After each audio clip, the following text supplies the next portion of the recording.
Man, Charles Barkley said this a couple days ago that the WNBA could not have effed this up more. Cathy Engelbert. In the next few minutes, we're going to break down the WNBA's biggest controversy right now. We'll look at why Dan Dakich is calling out the commissioner, what's really going on with Caitlin Clark's fans, and how this whole mess compares to some of the biggest rivalries in basketball history.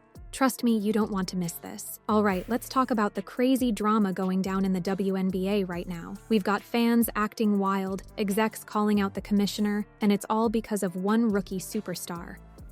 All right, they're the worst. Little Benny Axelrod, they are so fun. They're left of Pelosi. Caitlin Clark is taking the league by storm with her insane talent. She's like a human highlight reel, dropping jaws every time she steps on the court. But here's where it gets messy. Some fans are taking things way too far, and now everyone's pointing fingers. You won't believe who's in the hot seat. This isn't just about one player or one team. It's about the future of the WNBA and how they handle tough situations. We're talking racism, homophobia, and social media madness. It's like a perfect storm of drama, and the league's right in the middle of it. Just when you thought things couldn't get wilder, someone outside the WNBA decides to stir the pot. Dan Dakich just dropped a bomb on the commissioner, and it's not pretty. What's his beef with how the league's handling this mess? Well, Dakich isn't holding back.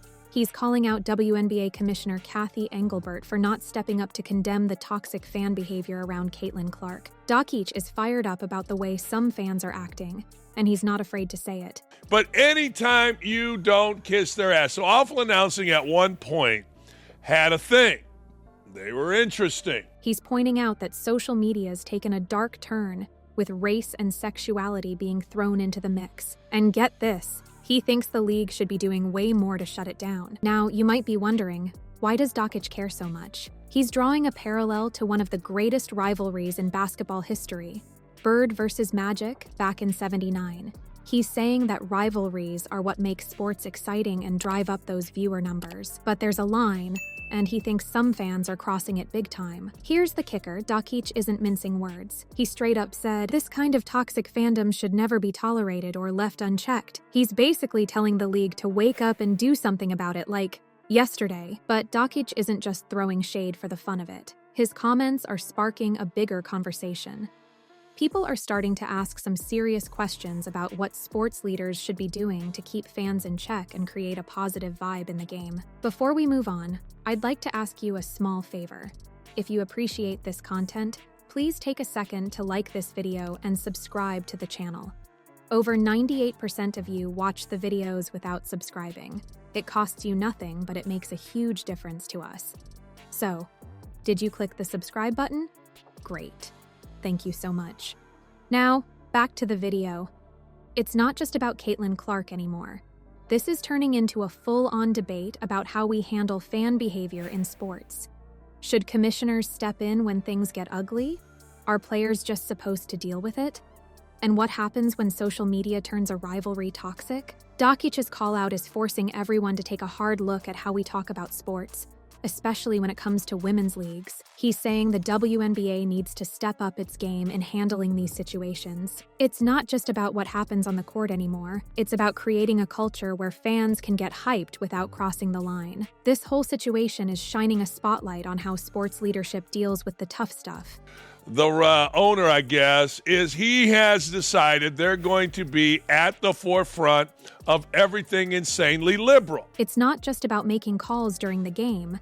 It's about setting the tone for how fans should act, both in the arena and online. Dakich is basically saying the WNBA dropped the ball on this one, and now everyone's watching to see how they'll pick it up. While the league figures out its next move, there's a whole other battleground opening up. What happens when millions of fans can instantly blast their opinions to the world? It's creating a pressure cooker for players that no one saw coming. Social media's changed everything in sports. It's not just about what happens on the court anymore. Now, players are dealing with a constant stream of comments, good and bad, from fans all over the world. Imagine trying to focus on your game when your phone's blowing up with notifications. It's wild. The WNBA Players Association is feeling the heat, and they're not happy about it. They're calling out Commissioner Cathy Engelbert for not stepping up to handle the racism and homophobia that's popping up in fan behavior. It's like they're saying, oh, hey, we need some backup here. The players are looking for the league to have their backs when things get ugly online. But here's the thing. Dealing with all this online criticism isn't easy. Dan Dakich, the guy who called out the commissioner, thinks players need to toughen up. He's saying they've got to learn how to handle all the noise on social media. It's like a whole new skill set athletes need to develop. Can you imagine trying to block out thousands of haters while you're trying to sink a game-winning shot? Some teams aren't waiting around for the league to fix things.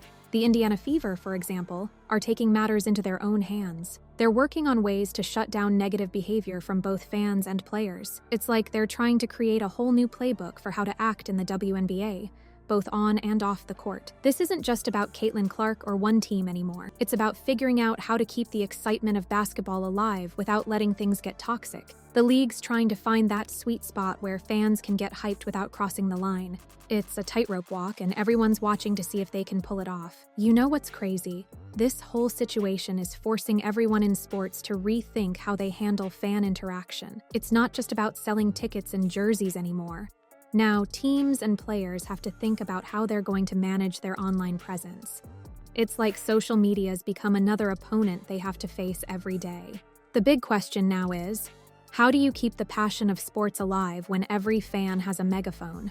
The WNBA is dealing with this first, but you can bet other leagues are watching closely. They're all trying to figure out how to ride this social media wave without wiping out. You know what's wild? The WNBA might be facing its toughest opponent yet, and it's not even on the court. It's the clash between fierce competition and keeping things respectful. How do you keep fans fired up without letting things get out of hand?